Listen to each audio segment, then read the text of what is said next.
روح ڈال دی، اور وہ جب مکمل طور پر اپنے پیروں پر کھڑے ہو گئے تو اللہ نے انہیں حکم دیا کہ جاؤ اور فرشتوں کو سلام کہو۔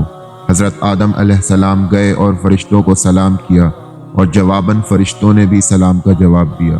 آدم اور فرشتوں کی زبان دراصل عربی تھی، اور یہی زبان جنت میں بھی ہوگی۔ اللہ نے حضرت آدم علیہ السلام سے فرمایا کہ یہ تیرا اور تیری اولاد کا آپس میں ایک دوسرے کو تحفہ ہے۔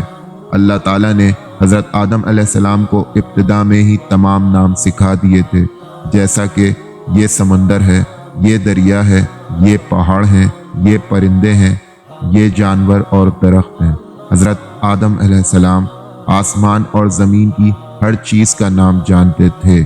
اللہ نے حضرت آدم علیہ السلام کو صرف شکل و صورت اور تخلیق سے ہی بلند مرتبہ عطا نہیں کیا، بلکہ عقل و علم کے لحاظ سے بھی ایک بلند مرتبے پر فائز کیا تھا۔ اللہ تعالیٰ نے حضرت آدم علیہ السلام کا سب سے زیادہ معزز اور عالم ہونا واضح کرنے کے لیے فرشتوں کو حکم دیا کہ وہ جناب آدم علیہ السلام کو سجدہ کریں، اور پھر فرشتوں نے حضرت آدم علیہ السلام کو سجدہ کیا۔ ان سب سے ظاہر ہوتا ہے کہ کون زیادہ عزت اور تکریم والا ہے۔ یقیناً حضرت آدم علیہ السلام ہی اس سب کے حقدار تھے۔ پھر اللہ پاک نے حضرت آدم علیہ السلام سے فرمایا، اے آدم، تم ان فرشتوں کو ان سب چیزوں کے نام بتاؤ۔ حضرت آدم علیہ السلام نے بغیر کسی غلطی کے ہر چیز کا نام بتانے لگے۔ اللہ پاک فرشتوں سے مخاطب ہو کر کہنے لگے کہ کیا میں نے تمہیں پہلے ہی نہیں بتا دیا تھا کہ زمین اور آسمان کا غیب میں ہی جانتا ہوں، اور جو کچھ بھی تم ظاہر کرتے ہو اور جو کچھ بھی تم چھپاتے ہو وہ سب کچھ میرے علم میں ہے۔ حضرت آدم علیہ السلام نے کافی عرصہ جنت میں تنہا وقت گزارا، تو ایک دن وہ سو رہے تھے کہ اللہ تعالیٰ نے حضرت آدم علیہ السلام کی بائیں پسلی سے حضرت اماں حوا علیہ السلام کو پیدا فرمایا اور حضرت آدم علیہ السلام کا ہم سفر بھی بنا دیا۔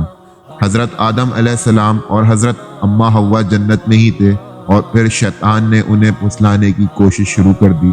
اللہ پاک فرماتے ہیں کہ اے آدم، تم اور تمہاری بیوی دونوں جنت میں ہی رہو، وہ جنت جس کی چوڑائی آسمان اور زمین کے برابر ہے۔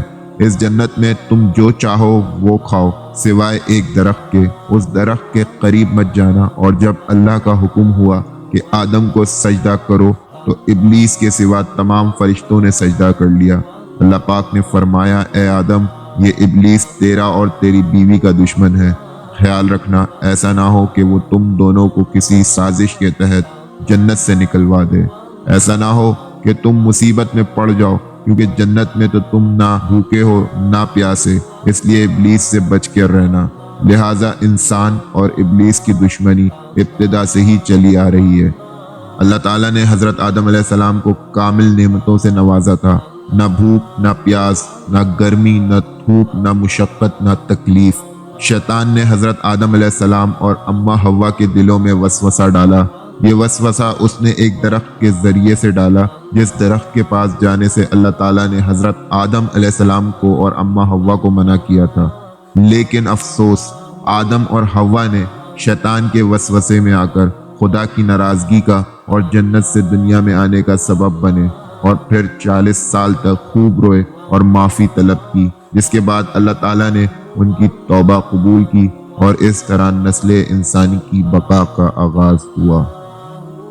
ویڈیو اچھی لگی ہو تو لائک کریں اور اپنے دوستوں کے ساتھ شیئر کرنا نہ بھولیں، اور اب میں ملتا ہوں آپ سے انشاءاللہ اگلے انٹرسٹنگ ٹاپک کے ساتھ۔ تب تک کے لیے فی امان اللہ، اور آپ تمام لوگوں کو میری طرف سے رمضان مبارک۔